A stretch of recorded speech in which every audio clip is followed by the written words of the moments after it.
groups. Let's start with Group C and Argentina, Poland, Saudi Arabia, and Mexico. Tough group to predict this one. Potentially who's going to finish second. I've got Argentina finishing top. So let's begin with Argentina. JJ. They are obviously one of the favorites to win this competition. Can they win this competition? How easy do they make the group look? Yeah, I think they can win the competition. I actually have them down to go all the way. I think it'll be a fairy tale end to Lionel Messi's career. We know how much he's coveted, this success at international level. But I don't think that Argentina should consider the job done. There are potential pitfalls even in the group. I think if they apply themselves, I could see them being maybe one of the few teams to get maximum points, from these matches. But, they will have to be, very pragmatic. They've done well under Scaloni so far, obviously reigning South American champions as well. It just feels like things are starting to fall in place for them to have a really good go at it. Obviously, we don't know what will happen between the tournament starting and ending. But, if everyone stays fit and healthy, I see no reason why Argentina can't be sort of there in the semifinals or the final itself and potentially going all the way. Tough team. Tremendous amount of talent. And as we all know, ladies and gentlemen, JJ wants Messi to win the World Cup. He's already put it out there a few times. Don't we all? No, I don't. You don't want him to win it? I don't want Messi to win it. No. Anyway, I think they're a great team. I think what Lionel Scaloni's done, an old teammate of mine, is what he has found a way to do is make Messi fit in the team at the international level.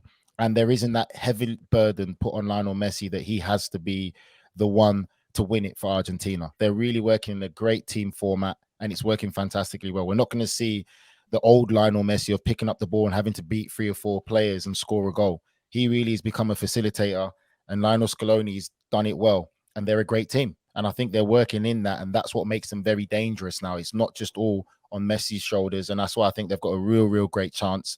Tremendous amount of talent, players playing around the world, and they got top players. I agree with you, but I do think that it would be such a beautiful sight to see Lionel Messi lift that trophy. And I'm with you, JJ. I think they are going to go very deep in the competition. I don't have them winning it, but I would love to see him win the World Cup. Let's move on to Poland. I do not have an Argentinian passport as well, Nigel, so don't worry about that one. Just the 3 for me. Let's move on to Poland. Winning it. All right. What about Ronaldo? You don't want Ronaldo to win it for Portugal, eh?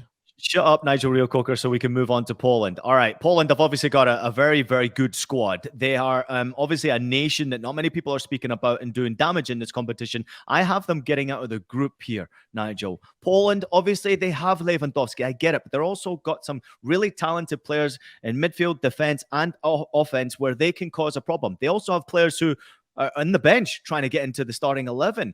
I think they're a really dangerous side. What can Poland do? I always look, I don't know how JJ feels, but I always look at Poland. When it comes to producing talent and young players, that's never been an issue for Poland. They have some top players.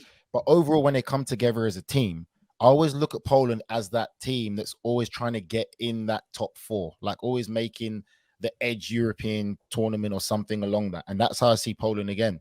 They've got Lewandowski. There's going to be a heavily reliance on him getting goals and being clinical. They have a good team, but I just don't see anything beyond that. I think that's just how I always look at Poland. That team always trying to climb in to get in that top 4, always competing to push people in the top 4. And that's always been Poland for so many years. Mm-hmm. I think, Poland are one of those teams that have been in development now sort of, for the best part of the last 10 years, certainly since they joint hosted the Euros. And, they have some quality elements now. It's not just about Lewandowski. You have other players capable of scoring goals. You've got the likes of Milik when he's fit. You've got some really good players in the midfield as well. Zielinski, for example, who's part of a really, really good Napoli side at the moment. I just feel like when they get together at international level, and I don't know if it's something to do with the mix of players, the chemistry, or what, or whether it's that they don't necessarily have or haven't had in the past as much international experience together as they maybe have at club level, but something just doesn't quite click. I mean, I have them just missing out to Mexico for second place in this group, which I realize based on form is a fairly bold pick, but Mexico at the end of the day have that international experience. Yeah, I know.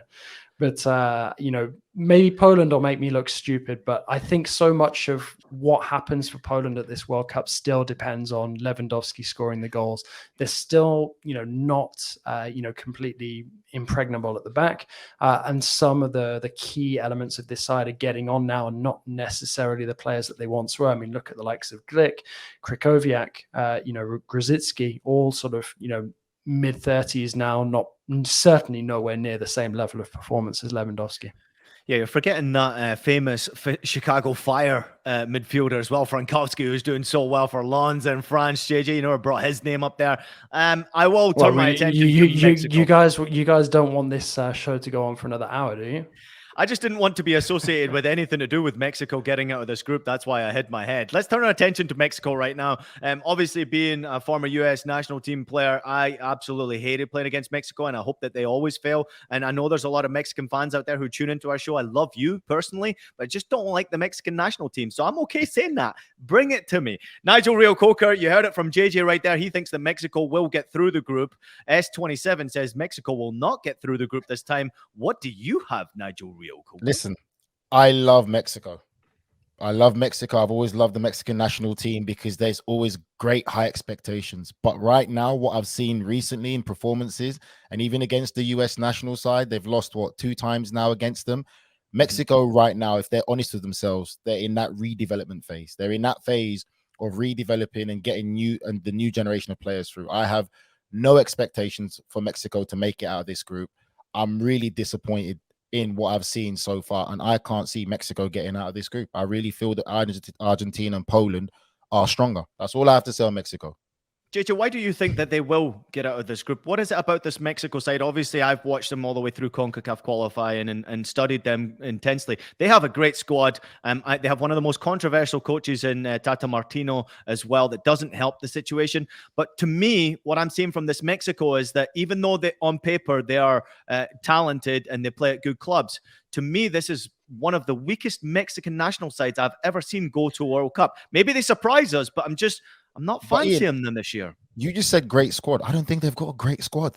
On paper, though, Nigel, okay. They're playing at good clubs around the world. I think on paper, individually, they are a talented group, but together, don't see it. JJ, sorry. I mean, for me, at the end of the day, it came down to going between Mexico and Poland, and I went for Mexico because of the greater international experience. I think they've got some really key veterans who can still perform. You've got guys like Ochoa, guys like Guardado, Moreno. I do think it's kind of risky to be banking quite heavily on somebody like Raul Jimenez, who just, you hasn't really been able to play that much in the last 18 months. Obviously, horrible what happened to him.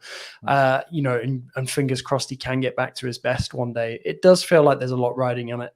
I don't think there's going to be too much in it. I'm just going for Mexico solely because of that greater experience at international level playing together.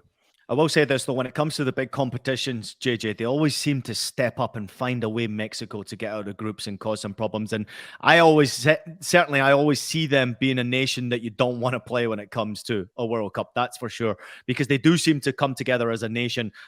Personally, just hope that they fail. Let's move on to Saudi Arabia, who are the other team in this group. Nigel, anything to offer here from Saudi Arabia? I watched them recently, a talented group, well coached as well. French coach, JJ, you can jump in on that one, but they've got some talent in this group, man. No, just honestly, I was impressed. I was impressed in how they play, the style of play, and you could see what the foundation of what they're trying to do is. And as we know, once you get into the World Cup, it's a different kind of environment, different atmosphere.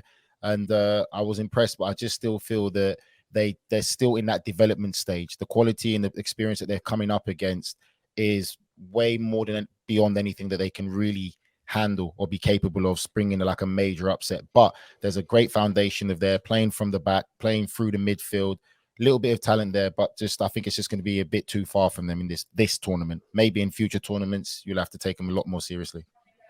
Well, I think Hervé Renard is, a very, very good coach at this level, got a lot of international experience, has had success with various national teams, notably on the African continent in the last couple of years. So I think that they're one of those teams that you underestimate at your peril.